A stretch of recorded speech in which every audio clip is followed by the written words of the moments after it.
hope everybody had a Merry Christmas. I hope you got all of the food that you liked and all of the people that you wanted to see. I hope the ham turned out just perfectly. I hope everybody loved and laughed and smiled. And now we put the stuff away, right? The gifts and the wrappings, and the tinsel and the bows, all of it from the next year.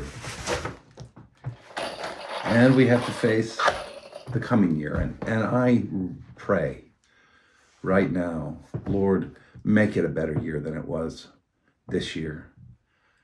This has been a hard year,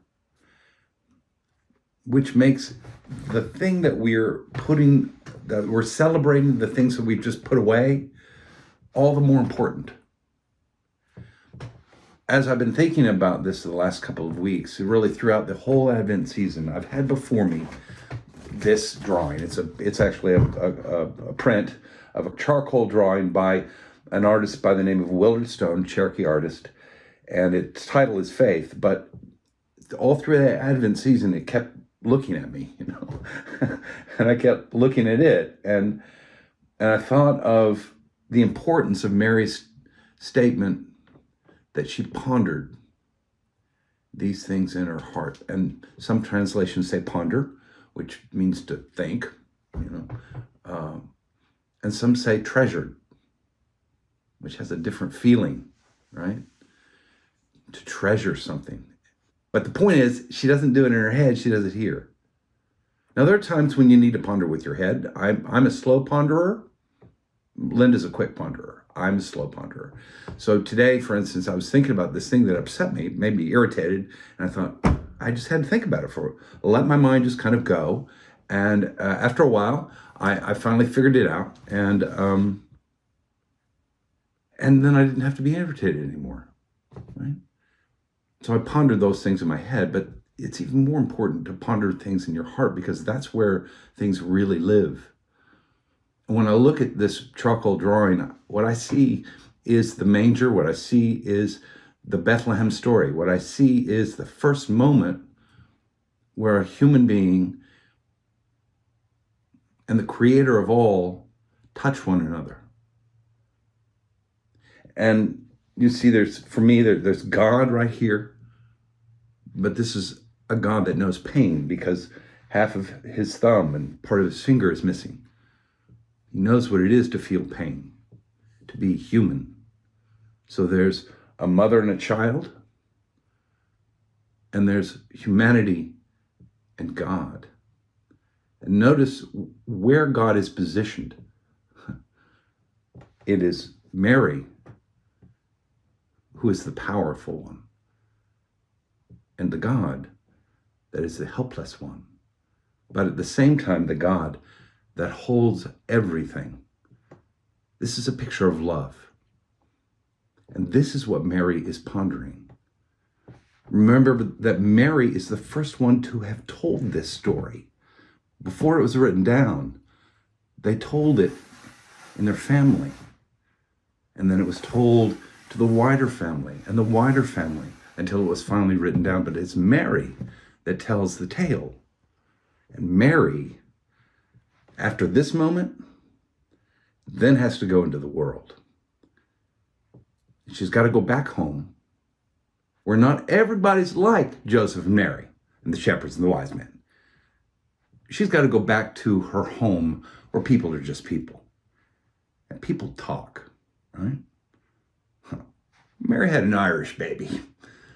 Mary gained a little bit of weight, Mary's a slut. Mary has to deal with all of that. And then she's got to pick up and she's got to go to the ancient enemy of her people. She's got to go to Egypt. It would be like saying, okay, pack everything up, boys and girls. We're going to Siberia. She's got to put up with that. And then when Jesus is a little older, she loses him in New York City, in the big city, in Jerusalem, the big bad Jerusalem. She's a mother. She's not perfect. but she is steady. She is the one that says, Jesus, start your ministry. I love you and I believe in you. And it is Mary who tries to protect him when others want to kill him, want to throw him off a cliff, want to stone him. It is Mary that tries to defend him. And it is Mary who watches her son die. What keeps Mary so strong, so resilient, and so powerful? She treasured these things in her heart. Because if she didn't, her life would have been nothing but bitterness. And no one could blame her if that's how she felt. But she doesn't. She treasures these things in her heart. And what are these things? These things are love. She loves because she knows that she is loved. Now, goodness knows, this last year has shown us our share of trouble. I know a few people who have not been touched in some way by some serious trouble. It's been a hard year. That's the truth. Humanity is born to trouble as the sparks fly upwards. Mary treasured these things in her heart. And because she treasured them, she could live in love. How can we, as we go into this new year, what can we do? Stuff will happen. Sparks will fly. You're going to have trouble. Maybe one of the things we could do in this new year is to be kind to one another. I don't care how kind you think you are, you can be kinder. And I'm putting myself in this category. What can we do? Well, we can listen. And we can say nice things to the ones we love. Let's start there. Let's just start with the one that you say you love.